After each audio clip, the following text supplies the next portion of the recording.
What's going on, ladies and gentlemen, ladies? Welcome back to the Tatum Show. We're going to talk about Karmelo Anthony's trial updates. They had a jury selection, and it's about to get jiggy. Marco Rubio, I think he's in the Hall of Fame of politicians who are just smashing people in Congress. When they do these congressional hearings, I think they're not ready for somebody like Marco Rubio who has common sense and facts on his side. Pride Month is in full swing, which I don't celebrate Pride Month because I think it's absolutely ridiculous that you get a month because somebody on your back every night. But anyway, they did a Pride Ballroom in a ballroom dance scenario or whatever you call it in the City Hall in New York City. It was the craziest thing I've ever seen. It is I'm gonna say detrimental to the office, and I think it's disrespectful. I don't know why people are doing this stuff, but they caught up in foolery. Before we get to any of that, we have to talk about the fallout in the Rick Shaw, a child case. There's so much outrage. There's so many lies. I have to decipher it for the masses, and I'm glad to do that. So follow me along on this show. Welcome to the Tatum Show. I want everybody in this room to have that same spirit, that same identity carried in your life. Make sure that you go through life and find your purpose. And we don't do this just to get a pat on the back. We do it because we came here to win. And it starts with you understanding that God has a purpose for you. This is the time to be more bold than ever before. We're all Americans at the end of the day, and we should love one another. We should be focused on what's right for our country.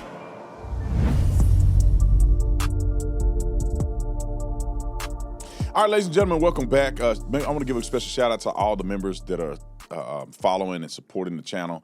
Thank you guys so much. I really appreciate every single one of you, whether you're a rookie that's just getting acclimated to the content or you are a deputy chief at the top of the food chain. I love all of you guys the same, and I appreciate your support. And I appreciate you guys always being supportive, man. We've raised millions of dollars for people as a channel. We've done so many great things, and I could not have been able to facilitate those things if it wasn't for you guys who are putting your heart, effort, and energy into this. And I appreciate and love you. And everybody in the comment section, I love you guys. I appreciate you. I look at a lot of the comments. Not all of them, it's too many of them, but I look at a lot of the comments, and I appreciate what you guys say and how you contribute to the conversation, even if I don't respond. Just know I'm looking at it. All right? Let's get to this Rick Child verdict.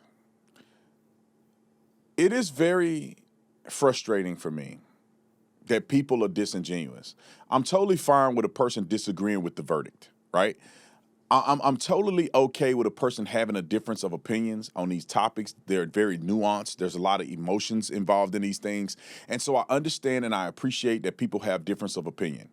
But the thing that I do not like and that I find reprehensible is people lying about these scenarios and making it about race when it has nothing to do with race, and shaming people because they're black and supportive of the verdict, or they think we're too stupid to do any research, and they want to act as if every scenario where a young black person is killed that is somehow a system thing and a racism thing, and it has nothing to do with the behavior and the lack of judgment of these ignorant young black people.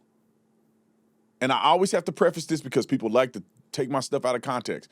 I'm not saying every young black person is ignorant. I'm saying that these young brothers in these situations are ignorant. But let's get to the first clip that I have, and this is the attorney, Sean Kent. And they're all over him. He's a sellout to his race. Why would this black man took this case against the black boy? And in reality, the defense and the prosecution had black attorneys. 7 people on the jury were all black, or were black. What are we even talking about? But I want y'all to hear a little bit of what he had to say. I actually want to interview him because people don't understand the nuances in this, and he gives a little bit of explanation of it. Roll the clip. So I just got done defending a pretty high-profile case that I think most of the world knows about.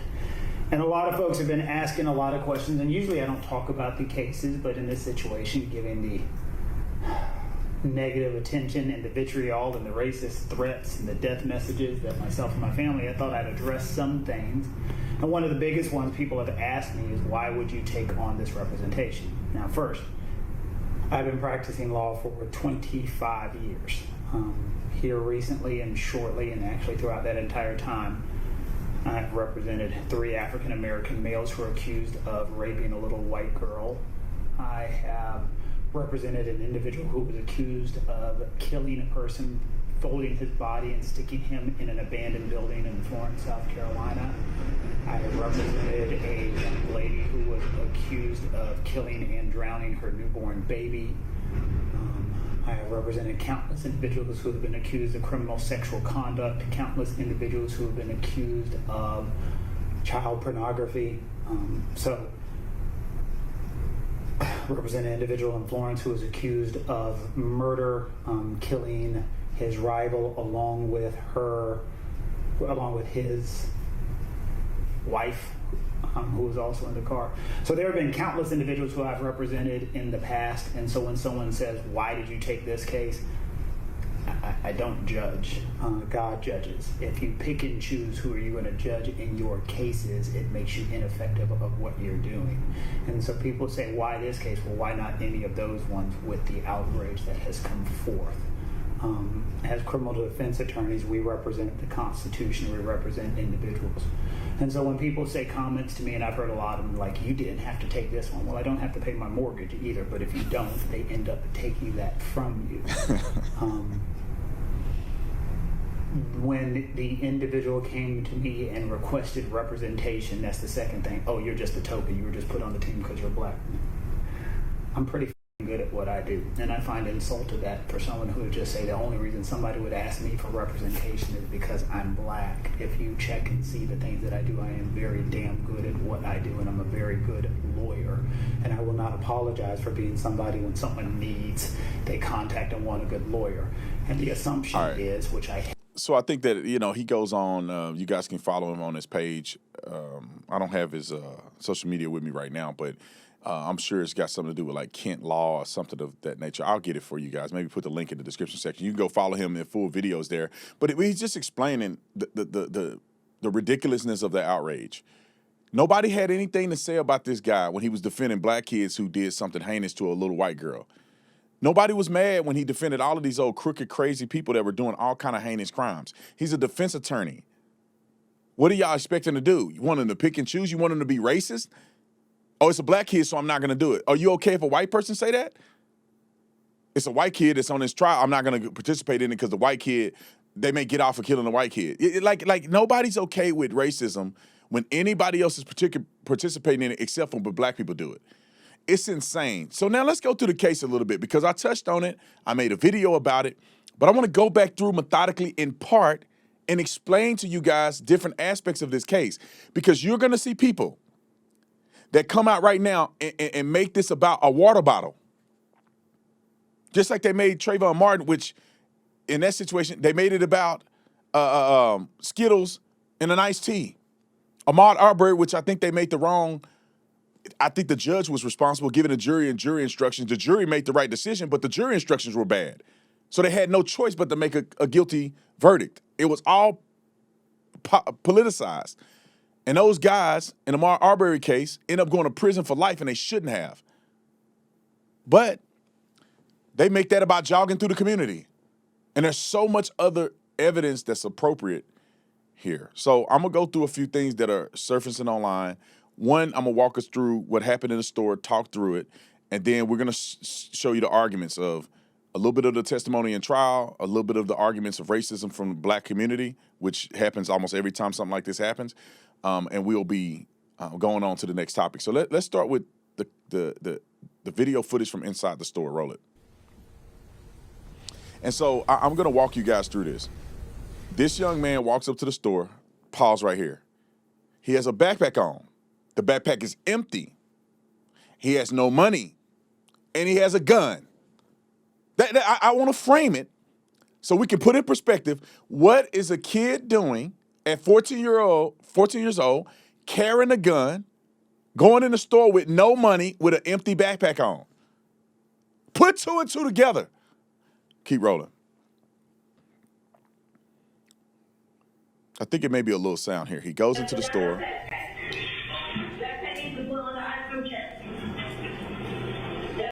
Time out. Let me explain this. They have a policy in the store that when you come in the store with a backpack, they want you to put the backpack on the chair. Why would they do that? Because they racist against backpacks. No, because stealing in there all the time.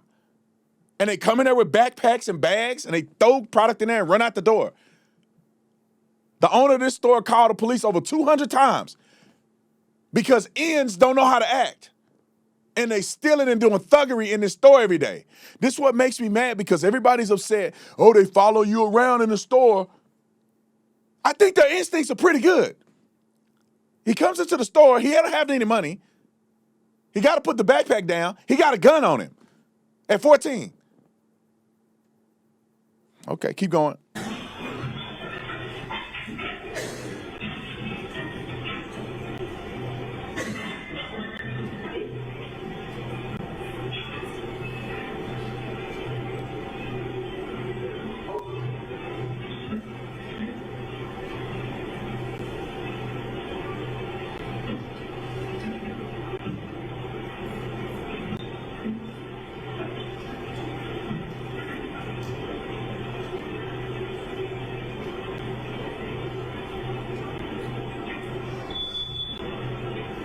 So time out. She walks from behind the counter and she goes over and kind of keeps an eye on him. Why can a business owner who is responsible for all this product, who's responsible to pay their bills, why can't they follow you and make sure you ain't stealing? If you're not stealing, you shouldn't have a problem, bruh. I ain't never in my life went to a store and was like, man, why do they follow me around? It's their store, man. They do what they want to do. If I don't like them, follow me. I just won't shop there. But I ain't stealing, so I don't have nothing to worry about. You could be in the cooler. And I pull a drink out, you in the cooler. It ain't got nothing to do with me. I'm not stealing nothing. You know what I'm saying? But when you stealing, we know. Roll the clip.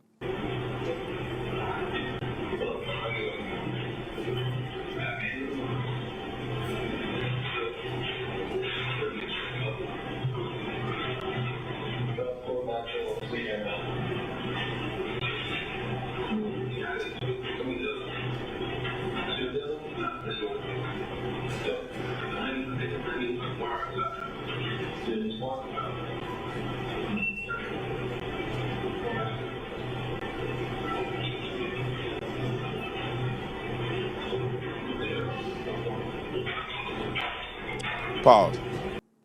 Now, let's clear something up because this is another rumor that's online. That lady is not necessarily following him. That lady is just doing her job. He came from over there. She don't know he's getting ready to walk over here where these waters at.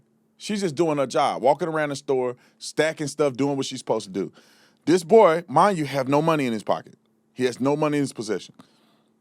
And look at what he's doing at this thing with these water bottles. And you tell me, what exactly is he doing? If you're in the store with no money, you can't buy anything. And then you're going over to the water and you're doing what with it? Roll the clip.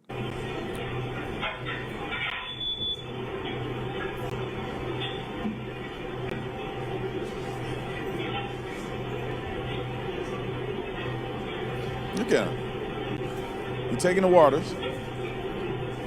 Then he putting them back. What?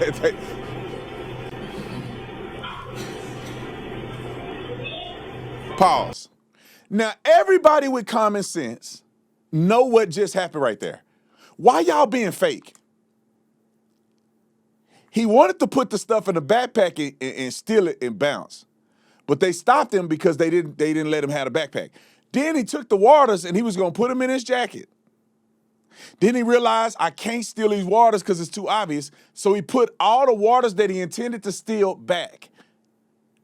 I don't have to be a brain specialist to understand that. You don't have no money. You grab 6, 7 water, you grab 2, 3 waters, put in your hand like this, and then you put them all back. Now, he did not know that lady was watching him. He did not know the man at the counter was watching him. So nobody can say he didn't want to be a patron there because he felt like they were watching him. Nobody even mentioned anything to him at this point. But once you're back in the corner and you're doing this, now they like suspicious. What is he doing? Did he take some bottles and put them in his pocket? Is he stealing something out the corner? Did he steal candy? What is he doing back there? Roll the clip.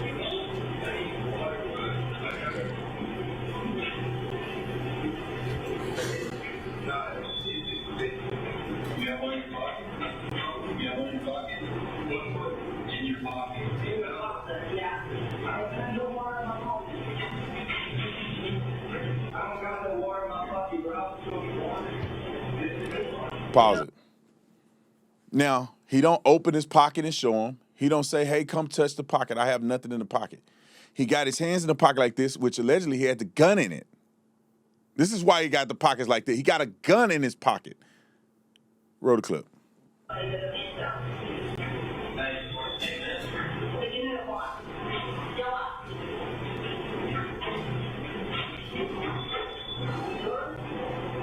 Time out.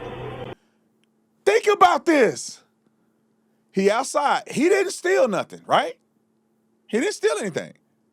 He walking out the store, and the people come out of the store, and they go, hey, hey, hey. Now, he knows that they may think he stole something. So when they come out of the store and go, hey, hey, hey, hey, you ain't stole nothing. You go, what do you guys want? I didn't steal anything. You want to check my pockets? But I don't understand why then does he do what he's going to do next. Roll the clip.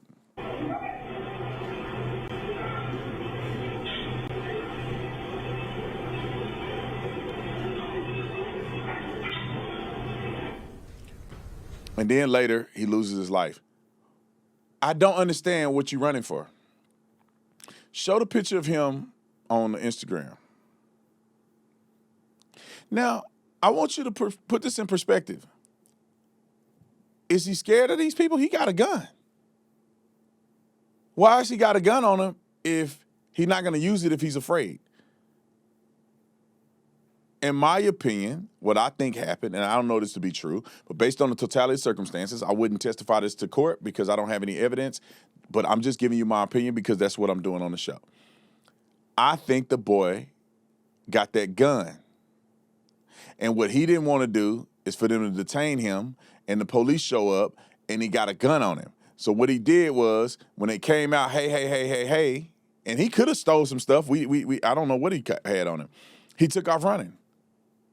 There's no need to be running if you didn't do nothing, to be quite honest. Now let's get to some evidentiary things that I think threw the case left, if for lack of better terms. Let me give you just an example on the stand, one of the investigators, and this is what he had to say about the boy's behavior. And this is why the jury, who had 7 black people on it, why the jury was influenced to believe there was a reasonable doubt that Chow and his dad, or a Chow who is the dad, him and his son, committed a unprovoked shooting, which led to the death of that young man. Roll the clip. So this young man went into the store with no money, an empty book bag, and a loaded firearm, and you're telling this jury there was nothing suspicious about that? Well, we don't know they didn't have any money on him at all. There was no money found on him. Again, my question was, you're telling Time out. Let me explain that real quick. It really doesn't matter because there's no here nor there. There's no evidence that he had any money at any time. Therefore, it's reasonable to presume he had no money.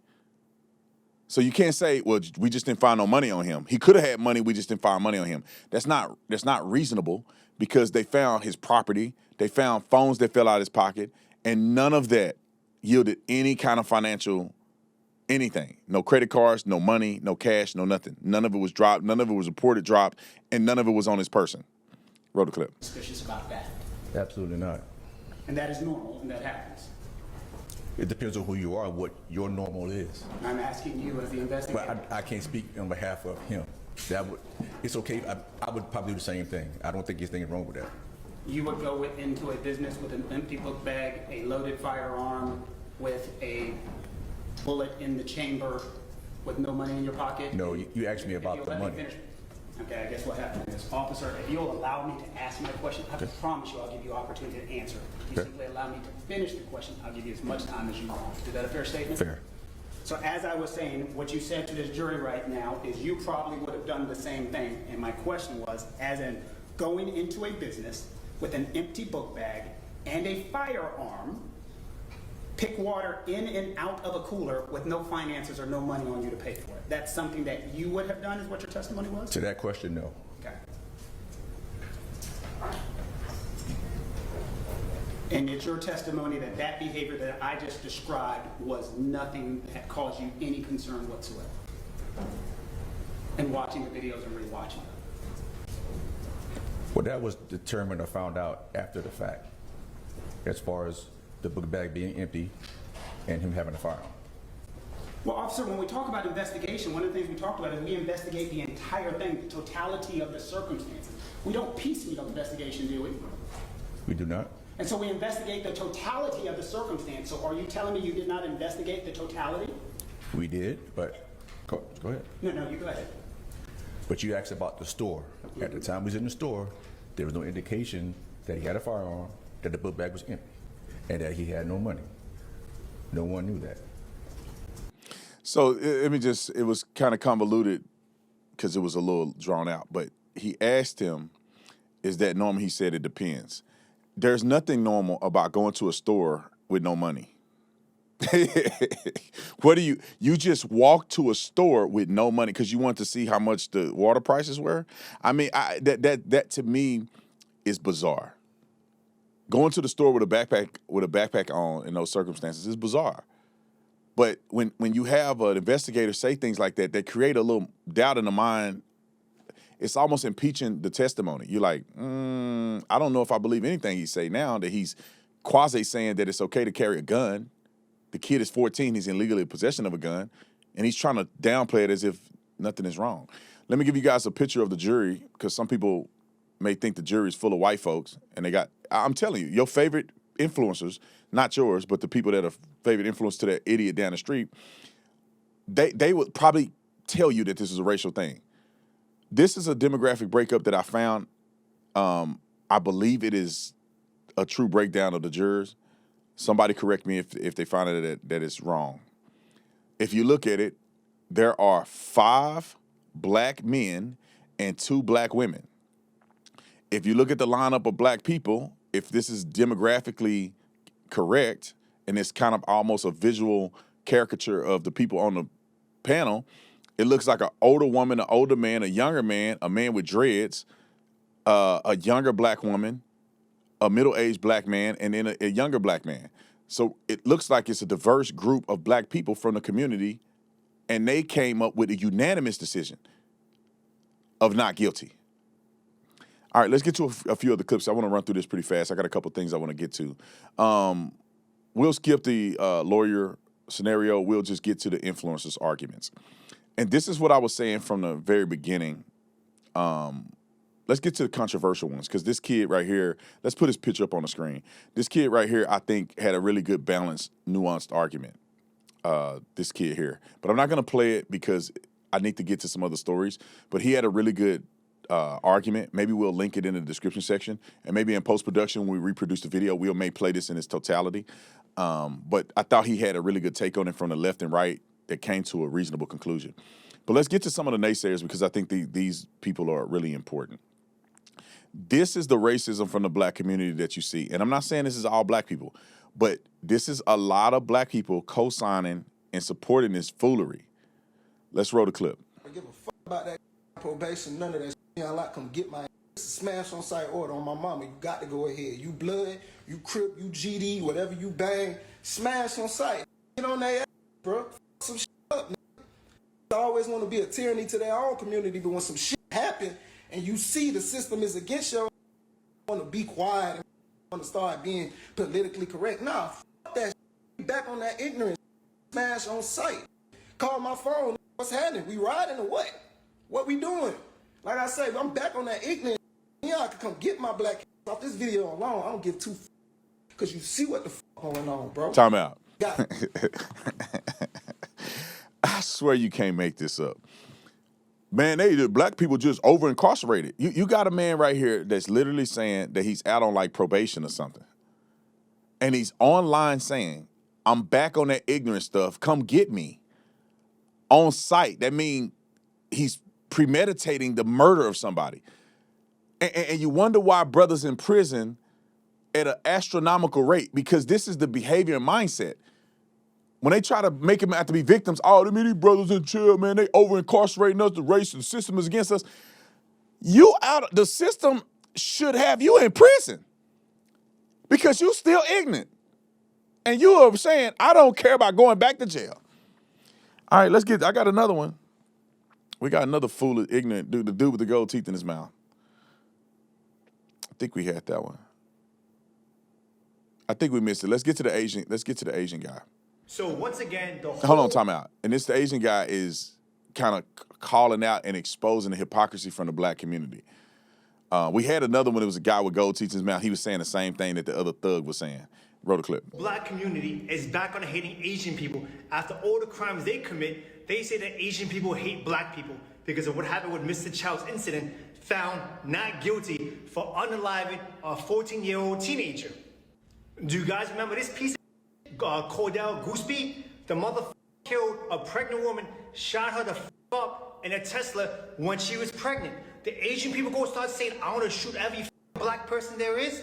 No, we didn't do anything about it. So shut the up. And another Anton Watson, he killed an 84-year-old grandpa. He drop kicked him on property and the guy's dead. And guess what? Not guilty. All right. So let's put this in perspective. We got two other clips, and I wanna play them real quick, but we'll put this in perspective here in a second. Let's roll this one. These two influencers that are putting out stupidity, and I just want to debunk a few things, and we're gonna get to the other topics. Roll the clip. Owner has a history of incidents involving customers, including a shooting in 2018, which was deemed self-defense and for which Chow was not charged. I did a little digging just to get some background that the jury did not hear, nor did the public, okay? According to the Sheriff Department, Chow has called the Sheriff Department at least 200 times. Specifically back in 2015, May to be exact, Chow confronted a woman who grabbed 2 cases of Bud Light and boiled peanuts. She placed the boiled peanuts and the Bud Light inside of a purse and then left. The two had a confrontation outside of the store. Chow states that the lady allegedly threatened to harm him, so he pulls out his weapon and decides to shoot at the car 6 times. Now, no one was injured in this situation, but Time out. it was done. I want y'all, when y'all listen to these, I want you to just put in your mind the things that they leave out. This was investigated. He was found to be acting in self-defense. That woman was guilty. She stole. And this lady's saying he just shot at the car 6 times. She's not telling the full story. You cannot just shoot at a car 6 times and call it self-defense. I almost guarantee you there was a massive confrontation. Either she was shooting at him too, or he was shooting at her because she tried to run him over with the car. There ain't no way. I put my life on it. There ain't no way random. We're in the South. There ain't no way randomly this woman stole something and he just starts shooting at the car as it's driving off. Then how would they say he was justified in self-defense? They're making up stuff, y'all. They're making up this stuff. Let's play one more little clip and then we move on. This incident is a little bit more serious. Back in 2018, in October to be exact, a man came into the store, allegedly stole some oven cleaner. He placed the oven cleaner in his pants. Chow stated that the man assaulted him, so as a result, Chow pulled out his weapon and he shot the man in his leg. Now, the man ended up pleading guilty to shoplifting. Chow was not charged in this incident, nor the incident with the lady who allegedly stole the peanuts. Neither one. To be clear, I do not practice in South Carolina. I don't know the laws of South Carolina. I practice in Georgia. But based on what I just reported, I can see why Chow probably did not want to take the stand. But these incidents demonstrate a pattern of aggression, a pattern on someone who's fixated on trying to catch his customers stealing and then calling the police after there is an altercation. So Time out. All right, we're going to move on after this. Y'all see how silly you got to be. It's a pattern of, he's the problem. He had to call the cops 200 times because people stealing out of his store. He gets assaulted by a man, shoots the man. The man pleads guilty. Chow is not charged. He acted in self-defense. Another young lady tried to hurt him as well. And she's stealing out the store. This girl is explaining 2 thefts, which to me gives more justification of why he felt a certain way about that boy. All right, we got to move on to some more stuff. Karmelo Anthony had some updates in his trial. Before we get to Karmelo Anthony, I wanted to tell you guys, go to tatumstore.com, tatumstore.com. We got some America 250 merch at tatumstore.com. It's a whole bunch of good stuff. Go give it a check. Go look at it, and go buy you some stuff today. Get it before 4th of July so you can wear your 250 merch with pride. All right, let's get to Karmelo Anthony. I got to be quick on this. This is Karmelo Anthony's updates in the trial, okay? Let's be very quick. Roll it. A jury has been chosen to decide the closely watched murder trial of Karmelo Anthony. More than 500 people were on the list of potential jurors, but the jury will not include anyone who is black, despite this case being racially charged. Fox 4's Alex Boyer joining us now. Alex. Hey guys, good evening. That's right. And I can tell you that a court spokesperson confirmed that there are indeed no black jurors on this panel. And I can tell you that before this jury panel was seated, the defense objected to 3 black women being struck by the prosecution. Now, the prosecution contended that it was due to the fact that the women were educators, noting that this incident happened at a school function with young students. The defense then pointed out that those were 3 of those were 100% of the available black jurors in what's called the strike zone, adding that the state struck all 3. The judge went out and reviewed their questionnaires and came back and said that the defense's challenge to the 3 jurors being dismissed was denied. The judge said the court found that the state had non-racial means to strike the juror. So, you live in Frisco, Texas. This is in Plano, Frisco. The amount of black people living in Plano, Frisco is very small. So when you start to get a jury of your peers, it's not a lot of black people that live there anyway. So you're not going to get a lot of black jurors. The argument that it's a problem because there's no black jurors is an argument of a person who's a racist. Because to be quite honest, white people sometimes advocate more aggressively for black people than black people do. And these white people that carry this, what we call white guilt. And they want to be a white savior. So sometimes these white people are more radical to support black people when they shouldn't, more so than black people are willing to support black people when they shouldn't. So just because everybody's white don't mean that necessarily it's a biasy, unless you're a racist and you believe that every white person can't be impartial when it comes to stuff.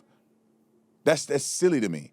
But some people have been still making that argument. Let's get to Karmelo's defense plan and roll it. The defense strategy is already clear. Self-defense is a protection that applies to each and every one of us. Explain your self-defense. Karmelo Anthony's defense attorney, Mike Howard, asked the public to not rush to conclusions before hearing all the evidence surrounding the deadly confrontation between Karmelo Anthony and Austin Metcalf. This is a tragedy all the way around for both families.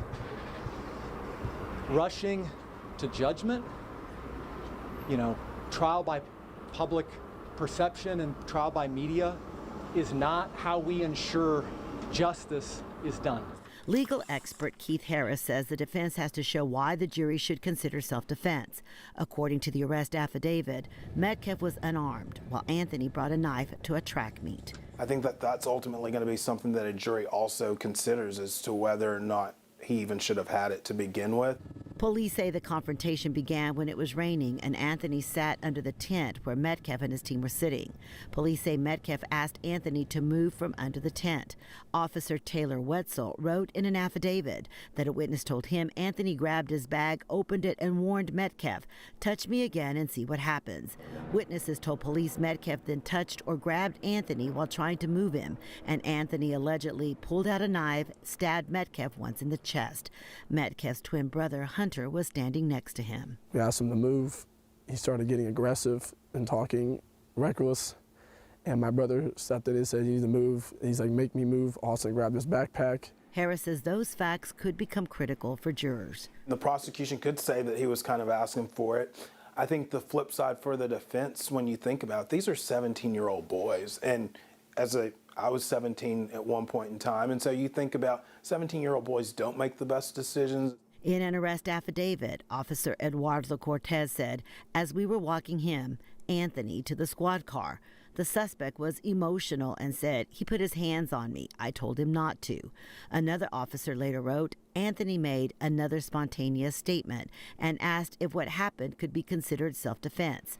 Harris says those statements are important because they may help Anthony's attorneys get self-defense in front of a jury. If the officers testify to what he told them as soon as they got there, that's going to be the scintilla of evidence that defense would need to get self-defense in the charge.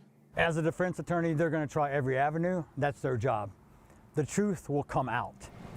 Under Texas law, once self-defense is raised, prosecutors must disprove it beyond a reasonable doubt. Harris says the defense may argue Anthony reacted emotionally and impulsively in the heat of the moment.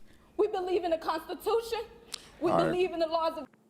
This is the thing that I said before that put an icing on the cake. I don't know how the trial is going to end up going, but I think that once you pull a knife out on a person who does not have a weapon, and you say, "Touch me again," and see what happens, therefore you have now created premeditation, because you could just move, but you don't want to move, and you're creating a scenario where you are not trying to avoid a situation. You have a deadly weapon, and now you're going to use it. Somebody grabbing you is not deadly force. Somebody pushing you is not deadly force. So if you're going to use deadly force against somebody, it needs to be comparable. That means that you need to have a threat of deadly force in order for you to use a deadly weapon against somebody. If you have no threat of deadly force and you're welcoming somebody by saying, "Touch me again and see what happened," and then you go to kill that person, now you're in trouble for premeditation.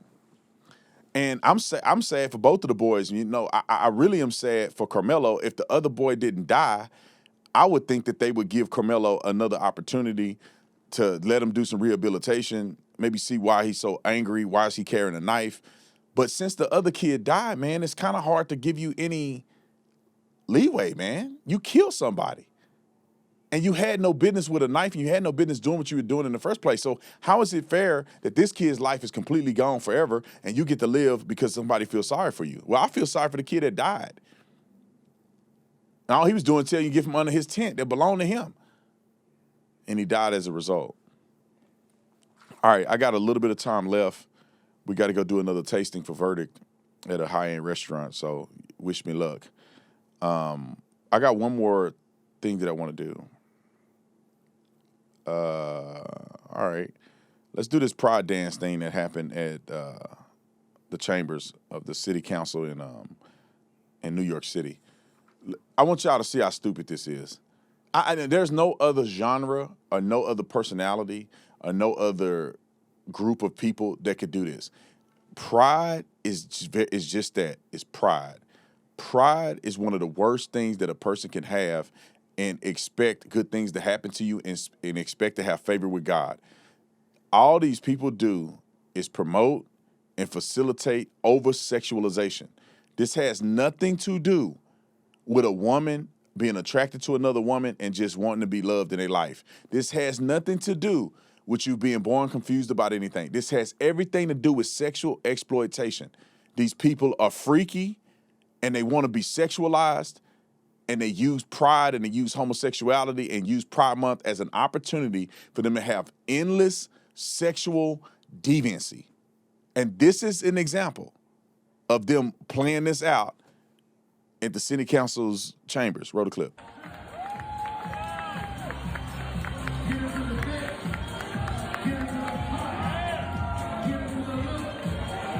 And that's a man, by the way. These are men too.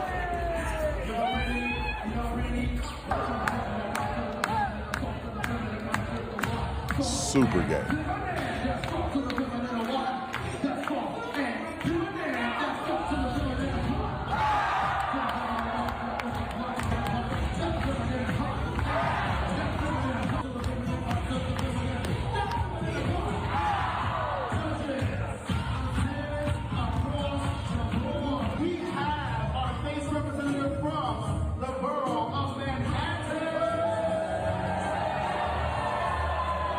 That's a man. Time out. I just want y'all to put this in perspective. I got a couple seconds left on this clip. I want you to put in perception. Why are these men? Why is all of these men dressed like women doing all of this sexually provocative stuff? Why is it men? Why they don't have no women and men doing stuff? It's over-sexualization. That's, you know, it's not genuine, man. Finish the clip.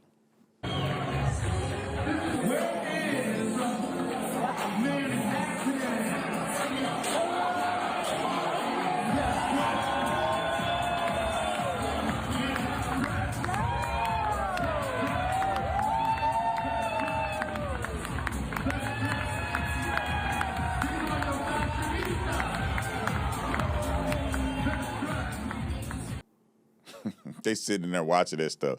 It's all crazy. I guarantee you, any average man that see that is like, that's kind of weird. Roll the clip. I got another clip for you. Roll it.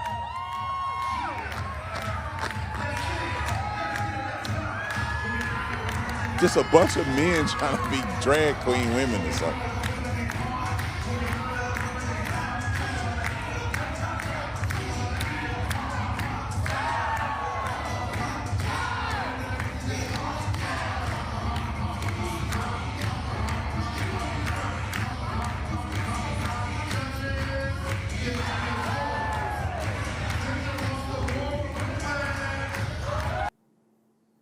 Where the other gay people at?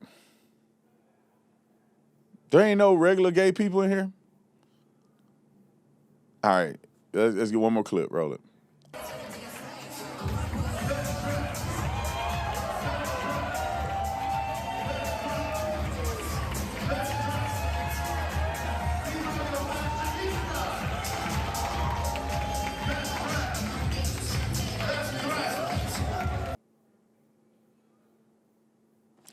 Let's be very clear about one thing.